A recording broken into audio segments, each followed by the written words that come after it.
Welcome to our channel. இந்த வீடியோவில் group 4 and group 2 exam and Tamil eligibility test எக்ஸாமுக்கு வரக்கூடிய ஒரு முக்கியமான டாபிக் பற்றி தான் பார்க்க போகிறோம். குரூப் 4 எக்ஸாமுக்கு புதுசாக ப்ரிப்பேர் பண்ணுறவங்கனாலும் சரி, இல்லைன்னா ப்ரிப்பேர் பண்ணிவிட்டு ரிவிஷன் பண்ணுறவங்கனாலும் சரி, இந்த வீடியோ உங்களுக்கு ரொம்ப யூஸ்ஃபுல்லாக இருக்கும். இப்போ நம்ம இந்த வீடியோக்குள்ளே போகலாம். அதாவது சிற்பக்கலை பற்றி தான் இன்றைக்கி பார்க்க போகிறோம். சிற்பக்கலை பற்றி கண்டிப்பாக ஒரு கொஸ்டின் கேட்குறாங்க. யாருடைய காலத்தில் எந்தெந்த இடங்களில் சிற்பக்கலை சிறப்பாக இருந்துச்சு, எந்த மாதிரி சிற்பங்கள் இருந்துச்சு அப்படிங்கிறத இந்த வீடியோவில் பார்க்கலாம். பல்லவர் காலத்தோடது. பல்லவர் காலத்தில் பார்த்தீங்கன்னா மாமல்லபுர சிற்பங்கள், இந்த காஞ்சி கைலாசநாதர் கோவில் சிற்பங்கள், காஞ்சிபுரத்தில் இருக்கக்கூடிய வைகுந்த பெருமாள் கோவில் சிற்பங்கள், குடைவரை கோவில் சிற்பங்கள், இது மட்டும் இல்லாமல் திருச்சி மலைக்கோட்டை சிற்பங்கள், இதெல்லாம் யாரோட காலத்துக்கு எடுத்துக்காட்டுன்னு பார்த்தீங்கன்னா பல்லவர் கால சிற்பக்கலைக்கு எடுத்துக்காட்டு. இவங்களோட சிற்பங்களில் மேக்ஸிமம் எப்படி இருக்குன்னு பார்த்தீங்கன்னா வாயில் காவலர் சிற்பங்கள் அதிகமாக கான்சன்ட்ரேட் பண்ணியிருப்பாங்க. நெக்ஸ்ட்டு பாண்டியர் காலத்தோடது பார்த்தலாம்.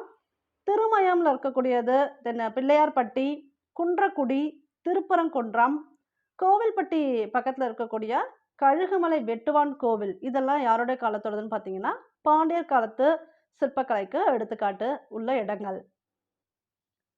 நெக்ஸ்ட்டு சோழர் காலம் பார்த்தலாம். சோழர் காலம் அடிக்கடி கேட்குறாங்க. முதலாம் ராசராசன் இவர் கட்டினது என்னன்னு பார்த்தீங்கன்னா தஞ்சாவூரில் இருக்கக்கூடிய பெரிய கோவில். ஸோ இவரோட பையன் முதலாம் ராஜேந்திர சோழன், இவர் கட்டினது கங்கை கொண்ட சோழபுரத்தில் இருக்கக்கூடிய கோவில்.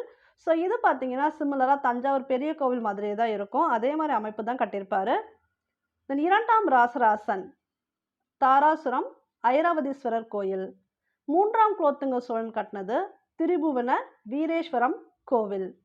இரண்டாம் பராந்தக சோழன் கட்டினது கொடும்பாலூர் மூவர் கோவில் சிற்பம். தென் திருச்சியில் இருக்கக்கூடிய கோவில் கூட ஃபேமஸ். அது என்னன்னு பார்த்தீங்கன்னா குரங்கநாதர் கோவில். இது இல்லாமல் சிதம்பரத்தில் அந்த கூரை, தங்க கூரை வேய்ந்தது யாருன்னு பார்த்தீங்கன்னா பராந்தக சோழனோடது தான். நெக்ஸ்ட் சோழர் கால சிற்பங்களுக்கு முக்கியமாக ஒரு டேர்ம் சொல்லுவாங்க. அதாவது சோழர் காலம் எப்படின்னா செப்பு திருமணிகளின் பொற்காலம். இந்த கொஸ்டின் அடிக்கடி கேட்டிருக்காங்க. யாருடைய காலம் செப்பு திருமணிகளின் பொற்காலம் கேட்டிருக்காங்க. சோழர்களோட காலம். நெக்ஸ்ட் விஜயநகர மன்னர் பேரரசு அவங்க காலத்தில் கட்டின இடங்கள், அவங்களோட சிற்பங்கள் எப்படி இருக்குன்னு பார்த்தீங்கன்னா குதிரை உருவம் கொண்ட சிற்பங்களாக இருக்கும். இவங்களோட சிற்பங்களில் நிறைய அணிகலன்கள் அணிவிச்ச மாதிரி இருக்கும். இசை கற்றூன்கள், முக்கியமாக இசை கற்றூன்கள் யாருடைய காலத்தில் அதிகமாக ஃபேமஸாக பேசப்பட்டுச்சுன்னு பார்த்தீங்கன்னா விஜயநகர மன்னர் காலத்தில் தான்.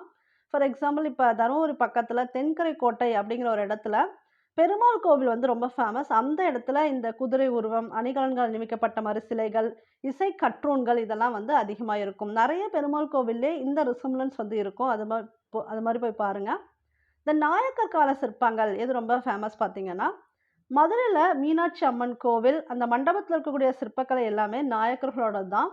ராமேஸ்வரம் கோவில், திருநெல்வேலியில் இருக்கக்கூடிய நெல்லையப்பர் கோவில், கிருஷ்ணாபுரம் பெருமாள் கோவில், திண்டுக்கல் இருக்கக்கூடிய தாடிக்கொம்பு பெருமாள் கோவில், இது எல்லாமே நாயக்கர்களோட முக்கியமான சிற்பக்கலைக்கு எடுத்துக்காட்டு.